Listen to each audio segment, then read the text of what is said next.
मेरे प्यारे दोस्तों, आज जो मैं विषय लेके आया हूँ चर्चा के लिए वो है सृष्टि रचना। ये सृष्टि रचना कैसे हुई है, कैसे ये दुनिया बनी है और इसको बनाने वाला कौन है, आज इस पे विचार करेंगे। जैसे कि आपको पता है कि कई तरह के यहाँ पर जो संत आए हैं भारत में और अलग अलग प्रांतों में, विदेशों में, सबने जो सृष्टि रचना का विस्तार किया है, बताया है जो उन्होंने, वो लगभग लगभग सेम ही है। यानी कि एक शक्ति है निराकार, जिसका कोई आकार नहीं है, वही निराकार यानी शून्य कह लो उसको, वही शून्य से ये सारी सृष्टि बनती है। उसी को ब्रह्म कह लो, एक ही बात है। वही निराकार, वही ब्रह्म, वही शून्य, वही मन, चारों नाम अलग अलग हैं लेकिन वस्तु एक ही है। उसी से ये सृष्टि बनती है, उसी से ही बाकी तत्व बनते हैं, उसी से ही हर शरीर बनता है और आपको ये जड़वत जो शरीर, जो जगत है, वो दिखाई देता है उसी एक से। जैसे मैदे से ही समोसे भी बनते हैं, मटरी भी बनती है और भी कई पकवान बनते हैं, लेकिन वो मैदा एक ही होता है। उसके कण कण मिलकर अलग अलग शेप ले लेते हैं और हम हर चीज का अलग नाम रख देते हैं, लेकिन असल में वो मैदा ही होता है। और मैदा हर चीज में भरपूर होता है। जो भी चीज मैदे से बनी है उसमें मैदा कण कण में होता है। ऐसी कोई जगह नहीं जहां पर मैदा ना हो, जो चीज मैदे से बनी है। इसी तरह जो ब्रह्म है वो ऐसी कोई जगह नहीं है जहां पे ब्रह्म नहीं है। जो निराकार आकाश सुशून्य है, जो ऐसी कोई जगह नहीं है जहां पर वो नहीं है, क्योंकि जब चीज बनी ही उससे है तो वो हर जगह विद्यमान है। उसी निराकार को संतों ने परमात्मा बोल दिया है। इसी गलती को आज हम सुधारेंगे कि परमात्मा निराकार है या साकार है या दोनों से परे है। इन्हीं चीजों को आज हम क्लियर करेंगे। तो दोस्तों, सबसे पहले मैं ये बता दूं कि इस पूरे ब्रह्मांड में 4 तरह के गुरु होते हैं जो सृष्टि रचना पे अपना प्रकाश डालते हैं। सबसे पहले कौन होते हैं? जो शरीर को परमात्मा मानते हैं, जैसे राम जी का शरीर, कृष्ण जी का शरीर, भोले शंकर का शरीर या किसी और का शरीर। और जो ऐसे गुरु हैं वो आपको भी शरीर घोषित कर देते हैं। जैसे वो आपको कहेंगे कि आप एक आदमी हो और औरत को कहेंगे कि आप एक औरत हो, और वो उसको आदमी औरत ही कह के पुकारेंगे और समझाएंगे कि तुम ही शरीर हो। कहने का मतलब कि उनको ये नहीं ज्ञान होगा कि तुम्हारा स्वरूप इस इंसानी चोले के अलावा भी कुछ और है। यानी कि वो खुद भी अपने आप को एक शरीर समझेंगे और अपने जन्मदाता को भी, जो भगवान जिसने हमें पैदा किया है, उसको भी एक शरीर समझेंगे। तो ये सबसे लो लेवल का ज्ञान होता है। जो सबसे लो लेवल के जो गुरु होते हैं, जो बस कहने को चोले पहन के गुरु बन के बैठ गए और कथाएं सुनाने लग गए, जिनको अध्यात्म से कोई लेना देना नहीं होता है। इसके बाद जो दूसरे नंबर पे गुरु आते हैं वो होते हैं वो लोग जो निराकार को परमात्मा मानते हैं और सारी सृष्टि निराकार से उत्पन्न होती है, ऐसा बताते हैं। उसमें भी 2 कैटेगरीज हैं। पहली कैटेगरी वो है जो आपको ये बोलते हैं कि शून्य से चेतनता प्रकट हुई और फिर कुछ चेतनाओं ने मिलके एक तंत्र बनाया और उस तंत्र से ही इंसान का एक शरीर बना और वो पहला शरीर आप हो और हम हैं। ऐसा बोलने वाले ये सिद्ध करते हैं कि सब कुछ शून्य से ही पैदा हुआ है, लेकिन वो लोग ये सिद्ध नहीं कर पाते कि शून्य कैसे प्रकट हो गया, कि आत्मा से शून्य कैसे प्रकट हो गया। तो वो लोग यहाँ पर बात को गोलमोल करने के लिए कह देते हैं कि ये तो अटल विधान है, ये तो आत्मा का सनातन विधान है, या फिर ऐसा कोई बड़ा सा डायलॉग मार के आपको, क्योंकि उनके पास जवाब नहीं होता इस बात का, तो वो इसको एक अटल नियम करके बात कर देते हैं कि ये तो प्रकृति का नियम है। दोस्तों, अगर ये अटल नियम है तो याद रखना कि ये अटल नियम दोबारा भी लागू होगा, क्योंकि जो अटल स्वयं अटल नियम है वो हमेशा ही लागू होगा। ऐसा हो नहीं सकता कि वो लागू ना हो, क्योंकि वो तो नियम ही है, नियम तो लागू होते ही हैं। तो इसमें मुक्ति नहीं मिल सकती आपको। और इसी कैटेगरी में जो दूसरे संत हैं वो क्या कहते हैं, वो कहते हैं कि परमात्मा निराकार है और उसी से सारा ब्रह्मांड पैदा होता है, और आप और हम क्या हैं, जीव। वो जीव की संज्ञा देते हैं। वो ये नहीं कहते कि आप शरीर हो या आप मन हो, वो कहते हैं कि आप जीव हो जो निराकार परमात्मा ने जो शरीर बनाए हैं उस शरीरों में आप रहते हो। ऐसे गुरु मिलेंगे आपको कैटेगरी 2 में। जो तीसरे नंबर के गुरु होते हैं इन दोनों के अलावा, वो कौन होते हैं, वो ये कहते हैं कि ये जो जीव है, जो ये भी अविनाशी है, ये भी अनादि है, और जो ये दुनिया है ये भी अनादि है।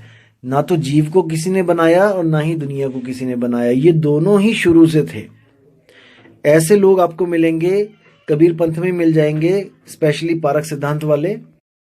वो लोग ये नहीं मानते कि इन शरीरों को किसी ने बनाया है, इस धरती आसमान को किसी ने बनाया है। वो कहते हैं ये अनादि है, ये शुरू से ही था। तो तीसरे टाइप के ये संत होते हैं। जो चौथे टाइप के संत होते हैं उनको ये पता होता है कि आत्मा से ब्रह्म कैसे पैदा हो गया और कहाँ पे गलती हुई है, ब्रह्म से सृष्टि कैसे बनी है। उनको हर चीज़ पता होती है और वो हर गतिविधियों को जानते हैं कि कहाँ पर गलती हुई है, कहाँ पे ये सृष्टि बनी है। ये जो इस प्रकार के जो संत होते हैं वो परम संत होते हैं। उनको गलती का पता होता कि गलती कहाँ हुई है। जो अज्ञानी संत होते हैं वो इस गलती को अटल नियम बना के शो कर देते हैं कि ये तो अटल नियम था कि सृष्टि बने, कि इंसान का चोला बने, कि सूक्ष्म शरीर बने। क्योंकि वो अज्ञानी होते हैं, उनको नहीं पता होता कि असल में भेद क्या है, क्योंकि वो भी हमारी आपकी तरह ही इस दुनिया में आए हैं गर्भ में उल्टा लटक के। तो ये जो भूल की बात मैं बता रहा हूँ, जो अखंड नियम बोल के जो गुमराह कर देते हैं लोगों को, क्योंकि ज्ञान नहीं होता इसलिए। तो इन गलतियों को सुधारने के लिए जो परमपिता परमात्मा आता है उसकी नज़रों से कुछ भी बचा नहीं आज तक। उसको सब पता है कि सृष्टि कैसे पैदा हुई है, गलतियां किससे हुई हैं। तो मैं आज उन्हीं परमात्मा की आपको एक वाणी बताऊंगा, और उस वाणी में आप देखिएगा कि कैसे स्पष्ट लिखा है कि गलतियां कहाँ कहाँ हुई हैं।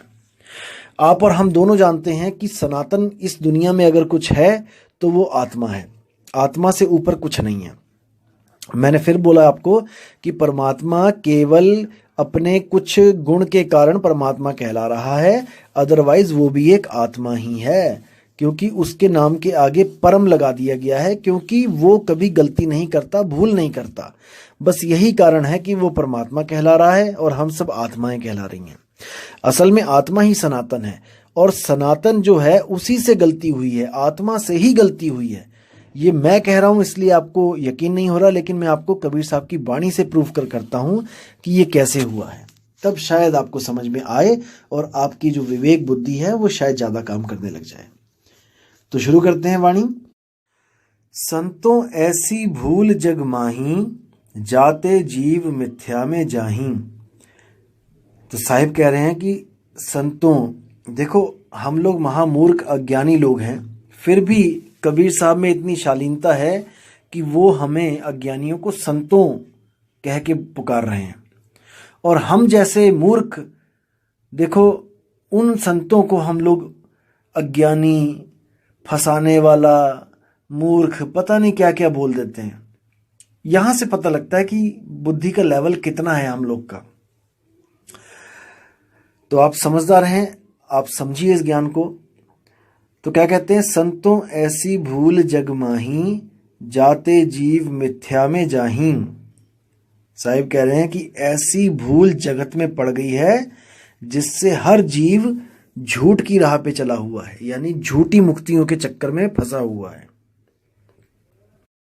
अब कहते हैं, पहले भूले ब्रह्म अखंडित, झाई आपु ही मानी। यानी कि जो ब्रह्म जिसको बोला जाता है कि वो अखंडित है, वो परमात्मा है, जिसके लिए कई बार बोला जाता है अहम ब्रह्मास्मि, एको ब्रह्म द्वितीयो नास्ति। तो ऐसा ब्रह्म जो है, कबीर साहब कहते हैं वो खुद भूला हुआ है।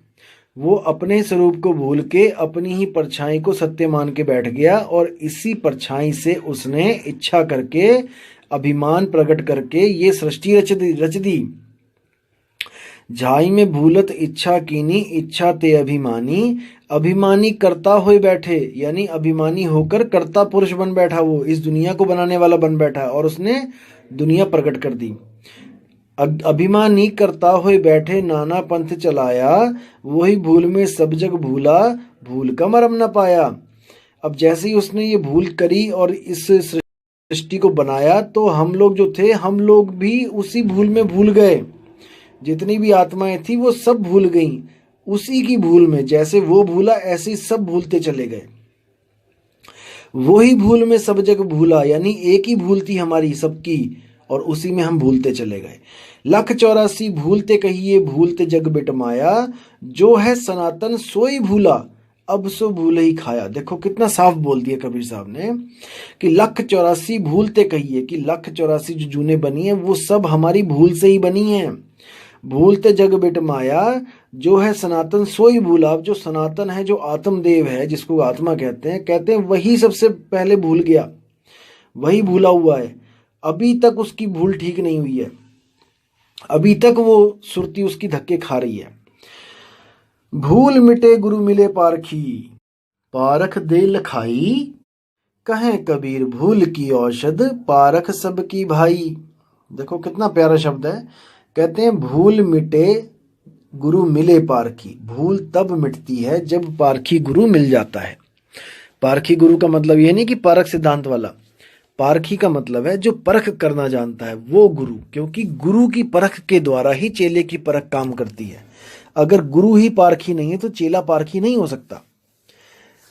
आप समझ रहे हैं मैं क्या कह रहा हूं। जो इतने बड़े बड़े गुरु गद्दियों पे जो बैठे हुए हैं, इनकी खुद अकल मारी गई है। ये खुद नहीं समझ पा रहे हैं कि हमारे गुरु ने हमें क्या दिया है और उसी को सत्य मान के बैठे हैं।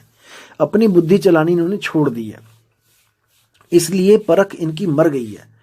लेकिन कबीर साहब कहते हैं कि जो गुरु मिले पारखी, अगर पारखी गुरु आपको मिल जाता है तो आपकी भूल जो है उसको मेट देता है, आपकी भूल को खत्म कर देता है। भूल मिटे गुरु मिले पारखी, पारख देई लखाई, कहें कबीर भूल की औषध, पारख सबकी भाई। यानी कि जितने भी हैं सब हम लोग, हम सबकी एक ही औषधि है, वो है पारख। किसका पारख? शब्द का पारख। जैसे साहिब कहते हैं शब्द शब्द सब कोई कहे, हर संत शब्द लेके बैठा है, ऐसा कोई संत नहीं जो शब्द लेके नहीं बैठा है। शब्द शब्द सब कोई कहे, वह तो शब्द विदेह, जीवा पे आवे नहीं, निरख परख कर ले। तो साहिब कहते हैं क्या करना है? निरख और परख, उसको अच्छी तरह निरख लो और अच्छी तरह परख लो कि जो शब्द हमें मिलने जा रहा है उससे हमारी मुक्ति होगी कि नहीं। मुक्ति की बात है यहाँ पे दोस्तों। अब ऐसा नहीं है कि किसी भी शब्द से मुक्ति मिल जाए, ऐसा नहीं है। केवल सार शब्द से मुक्ति मिलती है और वो सार शब्द किसी ग्रंथ में नहीं लिखा है। उसी सार शब्द को मूल ज्ञान कहते हैं। जैसे साहिब ने बोला है 33 अरब ज्ञान हम भाखा, सार शब्द हम गुप्त ही राखा। तो सार शब्द गुप्त कहाँ रखा है भाई? ये समझना है। वो दिया है संतों के हाथ में, यानी कि संतों को भेद दिया है सार शब्द का। 33 अरब ज्ञान कहाँ लिखा है? किताबों में। लेकिन वो 33 अरब ज्ञान एक मूल ज्ञान की तरफ इशारा करता है। जिस लेवल का बच्चा होता है उस लेवल में सतगुरु ज्ञान देते हैं और वो ज्ञान उसी मूल की तरफ इशारा करता है। और वो मूल शब्द कहाँ पे रखा है? वो सतगुरु के पास रखा है। सतगुरु जब मिलता है तो वो भेद बताता है। 33 अरब ज्ञान पढ़ने की जरूरत नहीं है भाई। कोई सोचे कि 500 साल लग जाएंगे पढ़ते पढ़ते, भाई वो मूर्ख है। तो कबीर साहब कहते हैं जो तुम चाहते हो, सार शब्द चाहते हो, तो सतगुरु के पास जाओ, विवेक के द्वारा उसको परखो। अनपढ़ बंदा तो कभी भी मुक्ति ना पा पाए। अगर उसको पढ़ने के बाद ही मुक्ति मिलनी है तो वो तो किसी ग्रंथ को पढ़ ही नहीं पाएगा। तो ग्रंथों को पढ़ना तब होता है जब सतगुरु नहीं होता है। जब सतगुरु मिल जाता है, जब सत्संग मिल जाता है, तो आप ग्रंथों को छोड़ो, आप वाणी पे विचार करो, वाणी क्या कह रही है। और आप इतने मूर्ख नहीं हो कि आपको कोई मूर्ख बना जाए। हर वाणी का एक मतलब होता है, सार होता है, और जो हंस होते हैं वो उस सार को समझ लेते हैं। जो कौवे होते हैं वो सार असार को नहीं समझ पाते हैं। तो बात है मुक्ति की। हमें मुक्ति चाहिए। अब दोस्तों एक सवाल आता है कि अगर मुक्ति चाहिए तो किससे चाहिए? किसने हमें बंधन में डाला हुआ है? हमें मुक्ति चाहिए, किसने हमें बंधन में डाला है? हम कौन हैं? ये सबसे बड़ा सवाल है दोस्तों। कई ऐसे आपको जो अज्ञानी गुरु मिलेंगे जो आपको कहेंगे कि आप मन हो, क्योंकि आप सुख दुख को भोग रहे हो, सुख दुख महसूस कर रहे हो, इसलिए आप मन हो। दोस्तों अभी उनको मन की परिभाषा तक नहीं पता है कि मन होता क्या है। मन जड़ होता है, लेकिन चेतन का सहारा लेके, यानी आत्म तत्व का सहारा लेके वो चेतन दिखाई देता है। जैसे आप खुद लगाओ, अपने ऊपर लगाओ कि आपका शरीर जड़ है। शरीर जड़ है, केवल चेतन इसलिए दिखाई दे रहा है क्योंकि इसमें चेतन सत्ता विराजमान है। आपकी आत्मा जो सुरती है, आत्मा की सुरती इसमें टिकी हुई है, इसलिए ये चलता है, फिरता है, उठता है, बैठता है, खाता है। कोई इसको मृत नहीं कह सकता। लेकिन जिस दिन ये सुरती निकल जाती है यहां से, शरीर से, तो उसी दिन ये मृत कहला जाता है। अब लोग क्या कहेंगे कि ये बंदा मर गया, यानी कि इसमें कुछ ना कुछ कमी है। देखो हार्ट, लीवर, किडनी, सब कुछ, नाक, आंख, कान, सब कुछ वही है, लेकिन फिर भी क्या चीज है जो उसमें नहीं है? दोस्तों वो आत्मा है। आत्मा नहीं है इसलिए वो मृत है। कई ऐसे आपको स्वयंभू आत्मज्ञानी मिलेंगे जो आपको ये बोलेंगे कि आत्मा निर्जीव और सजीव दोनों वस्तुओं में होती है। देखो कितनी, मतलब कि कितनी मूर्खतापूर्ण बात है। आपने विचार करना है, मैं निंदा नहीं कर रहा किसी की। अब देखो सजीव और निर्जीव बोला गया है। अब इस सजीव और निर्जीव का उदाहरण देके आपको कहेंगे कि देखो सजीव में भी जीव लिखा है और निर्जीव में भी जीव लिखा है, यानी दोनों में आत्मा है। देखो आप खुद सोचिए, आपने बचपन में पढ़ाई करी होगी, जहां पे सा लग जाता है किसी भी अक्षर के आगे, वहां पर हो जाता है, यानी कि उसके साथ, किसी का साथ। जैसे सबल, यानी कि जो जिसके पास बल है वो है सबल, यानी कि संपूर्ण, यानी कि जो पूर्ण हो चुका है वो है संपूर्ण। सपरिवार, यानी परिवार के साथ आओ, कहते हैं ना सपरिवार निमंत्रण है। तो जहां पे सा लग जाता है वहां पर होता है कि जोड़, यानी कि कोई चीज जुड़ी हुई है वहां पे। अब ऐसे ही है सजीव, यानी सजीव वो लोग हैं जहां पर जीव रहता है। जैसे मैं हूं, आप हैं, कोई कुत्ता, बिल्ली, बकरा, हाथी, घोड़ा, मछली, चींटी, ये सब सजीव हैं। इसी को इंग्लिश में लिविंग बीइंग्स कहते हैं। और निर्जीव का मतलब क्या होता है दोस्तों? निर्व का मतलब होता है जहां पे नहीं है। जैसे निरअंकुश, यानी कि जिस पर अंकुश ना लगाया गया हो। निर्वस्त्र, यानी जिसने वस्त्र ना पहने हो। निर्गुण, जिसमें कोई गुण ना हो। तो दोस्तों निर का मतलब होता है जहां पर वो चीज नहीं है। निर्गुण, निर्जीव, यानी कि जहां पर जीव नहीं है।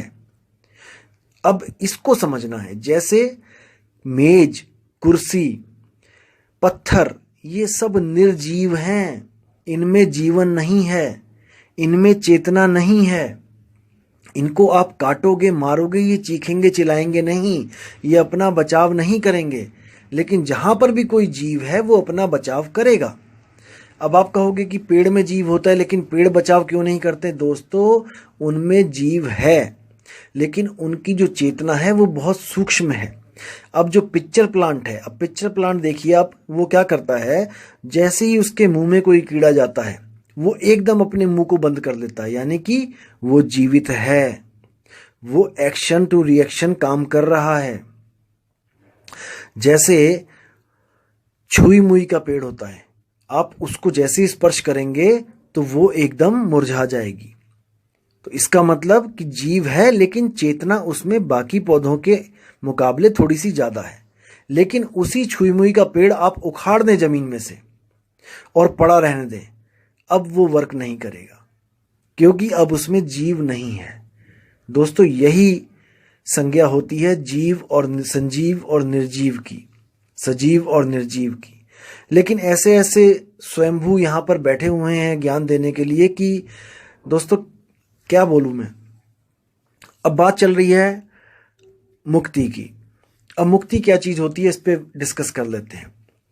जैसे आपको किसी जेल में डाल दिया गया, और ऐसी जेल में डाला गया जहां पे जेल के अंदर जेल, जेल के अंदर जेल, जेल के अंदर जेल, जेल के अंदर जेल, अनंतों जेल अंदर ही अंदर बनी हुई हैं। तो दोस्तों, आपको जब जेल में डाल दिया गया तो आपको मुक्ति कैसे मिलेगी? आप खुद सोचो।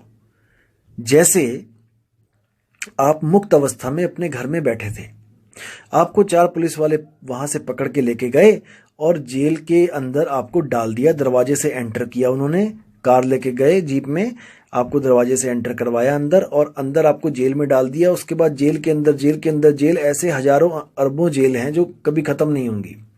अब दोस्तों, अगर आपको मुक्ति चाहिए तो आप क्या करोगे, मुझे बताओ। दोस्तों, बिल्कुल सिंपल है। जिस दरवाजे से आप अंदर गए थे उसी दरवाजे से आप बाहर आ जाओ और जहां पर पहले थे वहां पहुंच जाओ, आपकी मुक्ति हो जाएगी। क्योंकि जेल बनने से पहले आप मुक्ति थे। जब जेल बनी है, कैदी तो तभी बने हो ना आप। अगर जब जेल नहीं थी, जब मुक्ति थे। तो कई लोग आपको क्या बोलेंगे, ऐसे ऐसे ज्ञान देने वाले हैं कि हंसी भी आती है और दुख भी होता है कि दोस्तों ये कहां पथ भ्रष्ट हो गए हैं, कहां जा रहे हैं ये लोग। ये लोग आपको क्या कहेंगे, ऐसे ऐसे अज्ञानी बैठे हैं, ये कहेंगे कि आपको जेल के अंदर डाल दिया गया है और जेल के अंदर जेल है, जेल के अंदर जेल है, तो अगर आप मुक्त होना चाहते हो तो आप उसी जेल में मर जाओ। बताओ दोस्तों, मतलब आप अगर मुक्त होना चाहते हो कहीं से तो यानी कि वहां पे मर जाओ आप, तो मुक्त कैसे हुए? नहीं दोस्तों, ऐसा नहीं है, ये बिल्कुल अज्ञान है। कबीर साहब मुक्ति के बारे में क्या बोलते हैं, आप बीजक की साखी उठा के देखिए। पहली साखी क्या कहती है, जहिया जन्म मुक्ता हता तहिया हताना कोए, छठी तुम्हारी है जगह तू कहां चला बिगोए। बिल्कुल साफ क्लियर कर दिया है इसमें कि जहिया जन्म मुक्ता हता, कि जब तुम जन्म मरण से मुक्त थे, तैया हताना कोए, वो अवस्था और कोई अवस्था के बराबर नहीं है, उसके अवस्था के बराबर और कोई अवस्था नहीं है। यानी मुक्त अवस्था से अच्छी कोई अवस्था नहीं है। लेकिन जो सनातन भूला, जो सनातन से पहली भूल हुई, वो यही भूल हुई कि वो आत्म तत्व से भी नीचे गिर गया। सुरती के रूप में, सुरती शब्द से जब अलग हुई, आत्मा से सुरती उसकी अलग हुई और वो जब जेल में पहुंची, यानी 5 तत्वों ब्रह्म को निर्माण करते करते, आगे 5 तत्वों का निर्माण करते करते जब नीचे पहुंची, 5 तत्व में पहुंची, तब बंधन में पड़ गई। ये वापस अपने उस मूल को नहीं प्राप्त कर पाई। अरबों खरबों जन्म हो गए। इसलिए परमपिता परमात्मा को एक गुरु रूप धारण करके, एक पुरुष का रूप धारण करके हमें समझाने के लिए आना पड़ा। और वही परमपिता परमात्मा मूल सुरति हैं।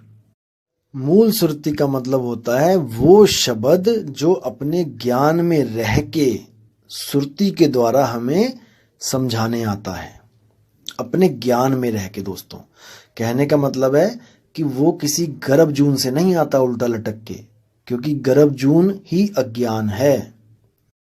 तो दोस्तों, अब आपसे मैं विदा चाहूँगा और बहुत ही जल्दी एक नई ऑडियो के साथ आऊँगा जिसमें मैं आपको 4 राम के बारे में बताऊँगा कि वो 4 राम क्या है।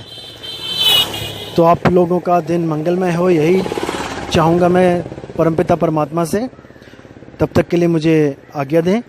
जय गुरु बंदी छोड़ कबीर साहिब, जय गुरु बंदी छोड़ मदन साहिब, जय जय गुरु बंदी छोड़ वैराग साहिब जी की सदा ही जय। मेरे